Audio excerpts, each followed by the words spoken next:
আসসালামু আলাইকুম, সবাই কেমন আছেন? আই হোপ সবাই ভালো আছেন। তো অনেকদিন পর আজকে একটা ভিডিও নিয়ে আসলাম। দীর্ঘ 8 বছর যাবৎ আমি মরিশাসে আছি। তো এখান থেকে ফাইনালি আমি বাংলাদেশে আইতে আছি। আসলে পুরনো স্মৃতিগুলো এবং এই দেশের যে একটা মায়া লেগে গেছে, এটা হয়তো বা বলে যেতে অনেক কষ্ট লাগবে। এই দেশের যারা আমার ফ্রেন্ড আছে, যারা আমার আত্মীয় স্বজন আছে, বা যারা আমার ভালো ফ্রেন্ডশিপ যাদের সাথে, তাদেরকে ছেড়ে দিতে অনেক কষ্ট হতেছে। তো আসলে আমরা ছেলে মানুষ, অনেক কিছু ত্যাগ করে যেতে হয়।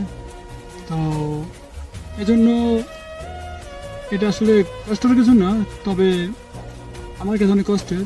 জানি না একটা কাছে কীরকম। এখানে ছিলাম দীর্ঘ 8টা বছর। তো মোটামুটি ভাবে সবার লাগে দিনগুলো ভালো কাটাইছি।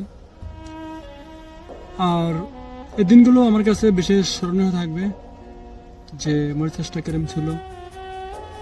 তো আসলে ছোটো কান্ট্রি হিসাবে, আফ্রিকা মহাদেশের ভিতরে অন্তর্ভুক্ত ছোটো কান্ট্রি হিসাবে এই দেশটা অনেকটা ভালো, নিয়মকরণ ভালো আছে, স্যালারি অনেক ভালো আছে।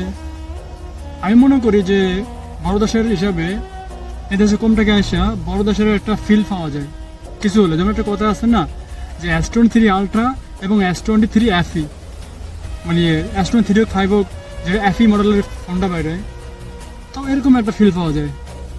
হয়তো বা সম্পূর্ণ পাবেন না, কিছু হলে পাবেন।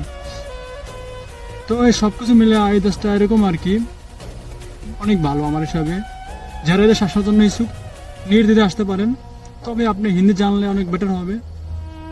আশা করি যারা আসবেন আসতে পারেন, সমস্যা নেই। বর্তমানে যেহেতু ভিসা বন্ধ, আগামীতে হয়তো বা খুলতে পারেন, তখন আপনারা আসলে অনেকটা উপকৃত হবেন। আজকের মতো ভিডিও পর্যন্ত, আল্লাহ হাফেজ।